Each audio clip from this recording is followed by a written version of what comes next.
बहुत पुरानी बात है, जब यमन का हुक्मरान अब्रहा ये देख देख कर जल उठा था कि पूरा अरब हर साल मक्का जाता है, काबा का तवाफ करता है और उसकी तज़ीम करता है। ये बात उसके दिल को बिल्कुल बर्दाश्त न होती थी। उसने सोचा, लोगों का रुख काबा से हटाओ और उन्हें मेरी तरफ खींचो। इसी नीयत से उसने सना में एक बेहद शानदार आलमगीर कलीसा बनवाया। रंग, नक्श, ऊंचाई, हर चीज देखने लायक। अब्रहा चाहता था कि अरब इस नए गिरजे को अपना केंद्र बना ले, लेकिन बात उलट गई। जब एक अरब को पता चला कि अब्रहा लोगों को काबा से तोड़ना चाहता है, तो उसने गुस्से और नफरत में उस कलीसा की बेहरमती कर दी।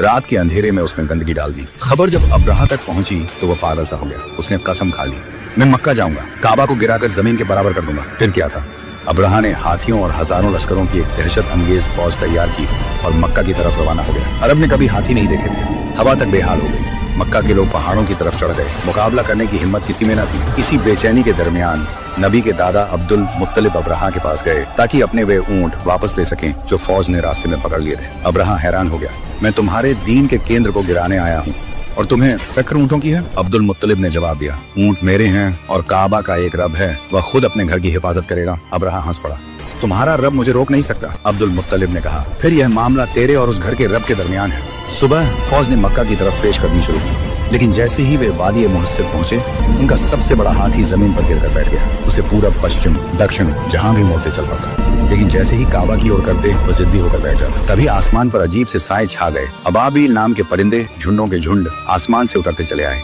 हर परिंदे के पास 3 पत्थर थे, एक चोंच में, 2 पैरों में।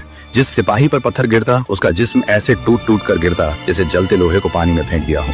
फौज तबाह हो गई। हवस, शिद्दत सब खत्म। अब्रहा पर एक ऐसी बीमारी उतर आई कि हाथ पैरों की उंगलियां टूट टूट कर गिरने लगी। सना पहुंचते पहुंचते वह एक टूटे हुए परिंदे जैसा लगने लगा। सीना फट गया और वह हलाक वक्त मौत मरा। यह था अंजाम उस शख्स का जो अल्लाह के घर को गिराने निकला, और अल्लाह ने अपने घर की हिफाजत अपनी कुदरत से की।